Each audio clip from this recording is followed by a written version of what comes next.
everyone, my name is Abbie and I am a second-year graduate student at Edinboro University in the Communication Sciences and Disorders Department. Today, I would love to read you one of my most favorite books. Let's see if it's in here. There it is! It's called Last Stop on Market Street. It's written by Matt de la Peña and it's illustrated by Christian Robinson. That means that Matt wrote all the words to the story and Christian drew all the pictures. One of my favorite things about this book is the wonderful bright colored pictures. Are you ready? CJ pushed through the church doors, skipped down the steps. The outside air smelled like freedom, but it also smelled like rain, which freckled CJ's shirt and dripped down his nose. Where do you think CJ might be in this picture? Oh, I bet that's him right there, walking outside of the church. Let's see what his next adventure is. He ducked under his Nana's umbrella, saying, "How come we gotta wait for the bus and all this wet?" "Trees get thirsty too," his Nana told him. "Don't you see that big one drinking through a straw?" CJ looked for a long time, but never saw a straw. What do you think Nana meant by drinking through a straw? I bet she meant that big, long tree trunk. From the bus stop, he watched water pool on flower petals, watched rain patter against the windshield of a nearby car.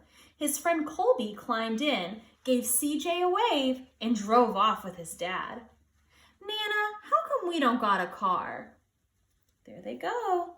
There's CJ and his Nana waiting for the bus. The rain is coming down. It's rainy today at my house too.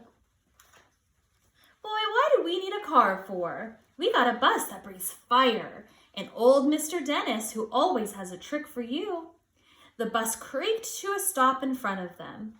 It sighed and sagged and the doors swung open.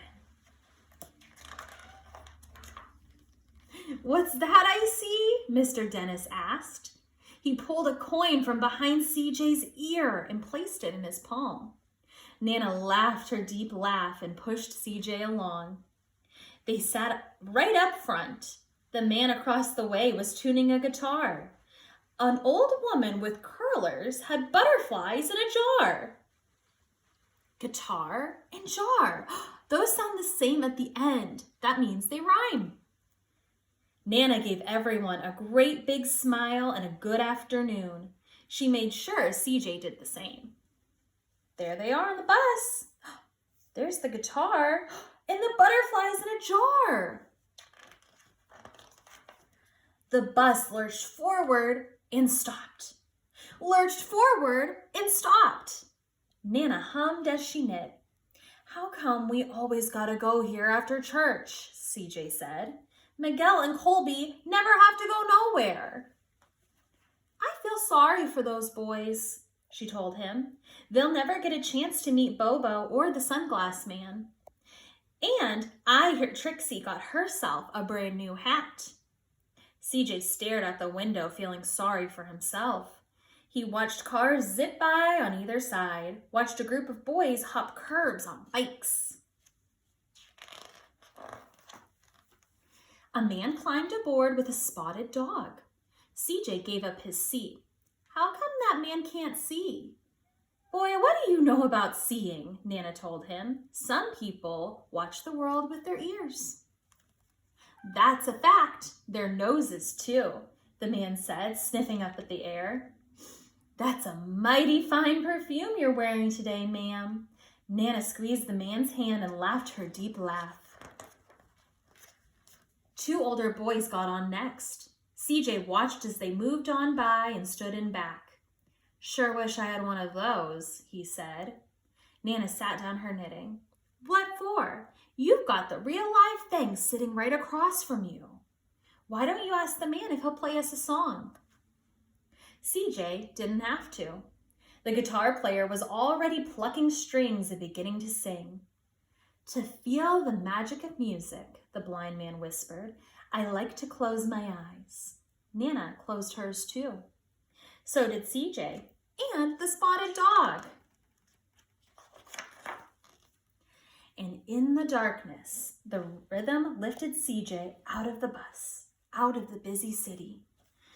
He saw sunset colors swirling over crashing waves, saw a family of hawks slicing through the sky, saw the old woman's butterflies dancing free in the light of the moon.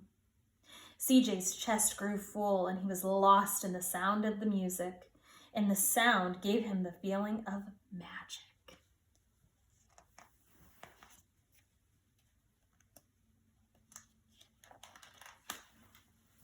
The song ended and CJ opened his eyes. Everyone on the bus clapped, even the boys in back. Nana glanced at the coin in CJ's palm. CJ dropped it in the man's hat. "Last stop on Market Street," Mr. Dennis called. That was the name of this book. Do you think that might be important? Let's find out. CJ looked around as he stepped off the bus. Crumbling sidewalks and broken down doors, graffiti-tagged windows and boarded-up stores. I heard some more rhyming words. He reached for his Nana's hand. "How come it's always so dirty over here?" She smiled and pointed to the sky. "Sometimes when you're surrounded by dirt, CJ, you're a better witness for what's beautiful." I still see some beautiful things there. Lots of bright, beautiful colors. CJ saw a perfect rainbow arcing over their soup kitchen. Do you know what a soup kitchen is? A soup kitchen is a place where people go to get food. He wondered how his Nana always found beautiful where he had never even thought to look. He looked all around them again, at the bus rounding the corner out of sight, and at the broken street lamps still lit up bright, and the stray cat's shadows moving across the wall. There's the rainbow. When he spotted their familiar faces in the window, he said, "I'm glad we came." He thought his Nana might laugh, her deep laugh, but she didn't. She patted him on the head and told him, "Me too, CJ. Now come on." And there they are, and they're helping serve other people some wonderful food, and they're all together as a community. And my favorite thing about this picture is all of the different types of people. Do you see them? That's it, the end. I hope you guys liked my story, and I hope it inspired you to go help someone else today. Bye.